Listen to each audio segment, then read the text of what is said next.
What's up, guys? Dr. Chris Park here. Look, today we are going to discuss why you need to start your Suboxone taper now. Now, as usual, this video is for information.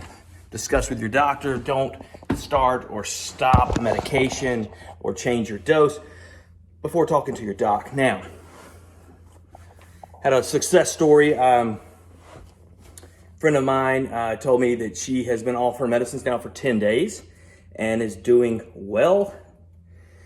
You know, some mild symptoms, but no significant cravings.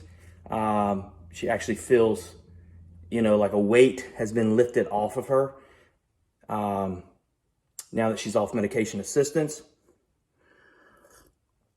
But, she put in the hard work for a long time to get to this point, okay? And I know a lot of you guys are thinking, hey, after the holidays, I'm going to start my taper, reducing my dose or whatever. And so a lot of times, a huge stumbling block to people when they're approaching this idea is it's difficult for them to see, what they want is that end result where, okay, you're not on medication assistance, but to them, all they can think about is times when they've run out of medicine before, or they had their dose reduced rapidly and they had withdrawal.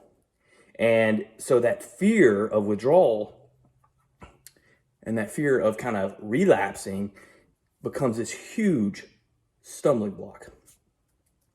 So instead of thinking in terms of tapering as being off medications, I want you to think of tapering as just a means to get to a lower dose. And to be on the lowest effective dose for you.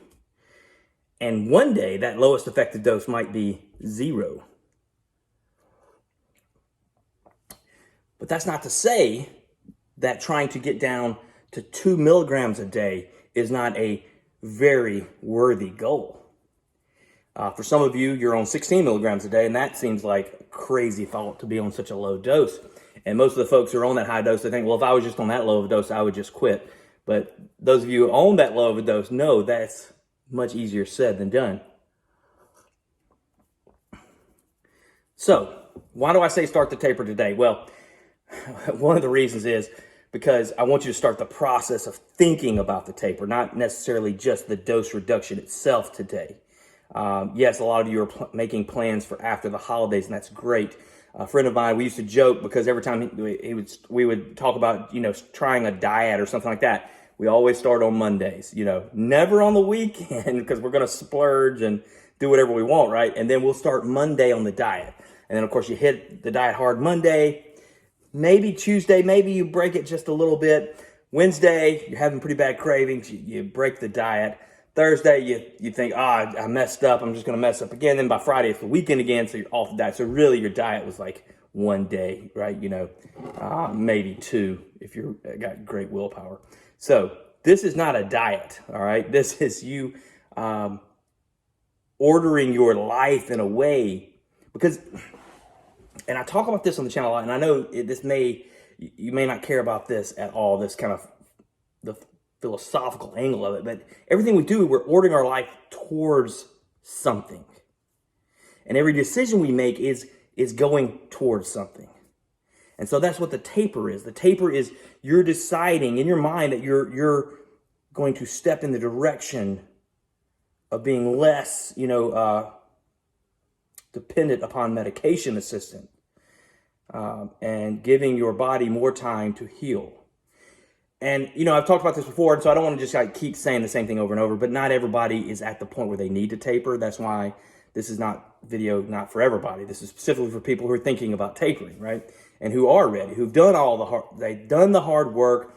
They've done the recovery process. Remember, medication is not a recovery. Medication makes the recovery easier, but it is not the recovery itself. They've done all that, and now they need to try to, lessen the burden of the medications. That's the thing. So again, back to the point is we're ordering our lives towards something. So don't think so much about trying to stop medications, but just trying to be at the lowest effective dose for you. And you can always get it probably a little bit lower. Now, how do you do this without having withdrawal? Well, you need a smart plan, okay? And you need to follow the plan. Some people can go to the gym and just do whatever they want and then they can get results, right? But most people need a plan. And most people get or get better results if they have a plan that they follow and they keep at it. And so if you're going to taper, you need a plan. Now, within that plan, you need to be flexible so that if, okay, maybe you've decided to try the alternating dose approach like I talk about. Let's say you're on 8 milligrams a day and you're going to do every other day. You're going to take 8 milligrams today. Tomorrow you're going to take 6 milligrams. The next day you're going to go back to 8. You're going to alternate 8 and 6 every other day. And you're going to do that for a month. And then the next month, you're going to take 6 milligrams in a row, like 2 days. And then on the third day, you're going to take 8. So that's your plan. So let's say, okay, you're great. You're 4 weeks in. Now it's time to do the every third day. And you just can't do it. Whatever reason. Maybe something happens. Maybe you lose your job or, I don't know. You've got some kind of stress on you. And you just have to continue your current dose. So that is having a plan, but being flexible with the plan. Because you're not going to be able to predict life situations, but you need an approach that allows you to adjust to the life situations. Now, you definitely don't have to use my alternating dose approach. You can just do like a more linear dose, just kind of gradually lower 8 milligrams a month, 7 milligrams a month, 6, You can do other approaches like that.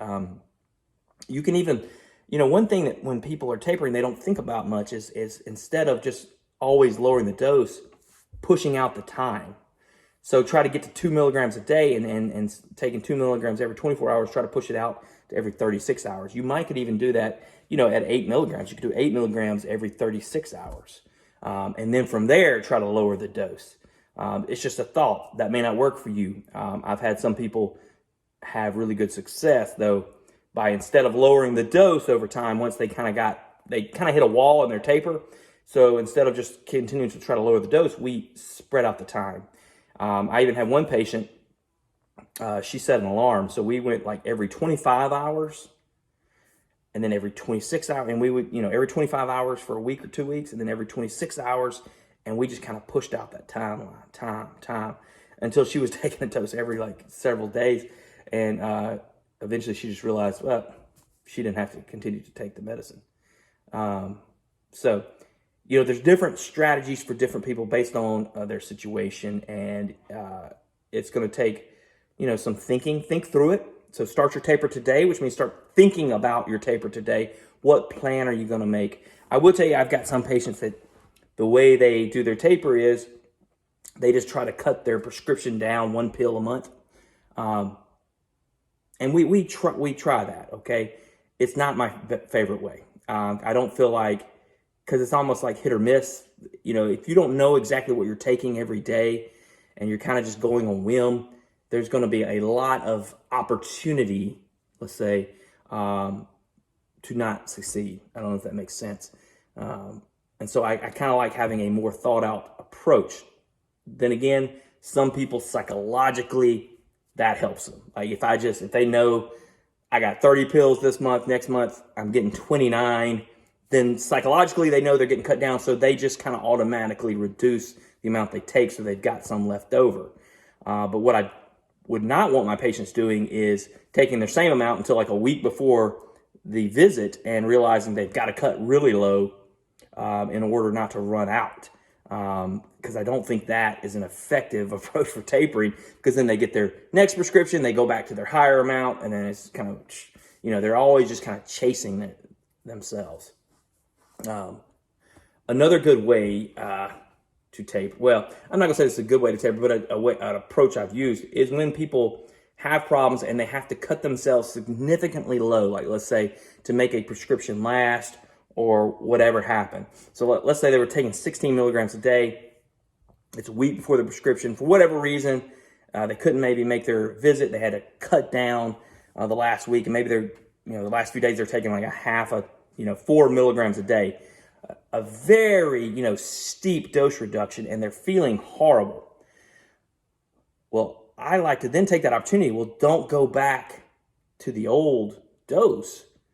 You may need higher than the half, but maybe now you can go to 8 milligrams a day. You know what I mean? So it's more than what you were taking this last week, but a lot less than you were taking a month ago. And so that might be an option for some people. Now, I've never actually done a video on this approach, but where you do a very strict, like hardcore taper, and then you kind of go back up and then taper from there. But you kind of go back up at the middle point. It's kind of it's something I kind of developed based off of like weightlifting programming. But anyway, it's a scheme that works for some people. I've never really done a video on it because it may be difficult to explain. It's very like I have to kind of really plan it out for the patient specifically on what they're on and what they've done before. And I don't like these like strict dose reductions like that. Could be problematic for some people because some patients do not need to do that because it would put them at too high risk of relapse. But it does work for some folks. And anyway, so that's a possible option too. But you would have to talk to your doctor, and you're probably not even going to understand much of what I'm talking about now to even be able to explain it to your doctor probably. So, but if you're my patient, you can talk to me about it. So, all right, so so there you go. There's some different tapering approaches, but the point is, when I say start your taper today, the point is start thinking about your taper today. So if you're considering tapering after the holidays, now's the time to start planning out the process. It's not going to happen just chaotically or by chance. You're going to have a plan, and you're going to have to move forward with the plan, and you're going to have to adjust the plan, and you're going to have to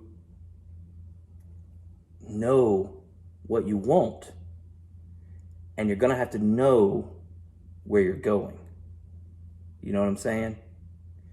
Every choice you make is a choice in a direction. Now, I'm going to end by repeating the same thing I say every time. The important thing is that you stay off of drugs. The important thing is that you build your relationships, that you have love in your life, that you have that you're bringing good things to people, positive things. That's the important part, okay? The medication, that's just, something on the side, okay? The medication can help you in your recovery, but it is not your recovery. And you may or may not need to taper off medication, okay? That's not a decision that's going to be made based off a video on the internet. But it is something you should be thinking about, and you should be praying about, and you should be considering, all right? All right, guys, I hope you're doing well and you're having a great season. And if you have any questions or comments, let me know. Peace.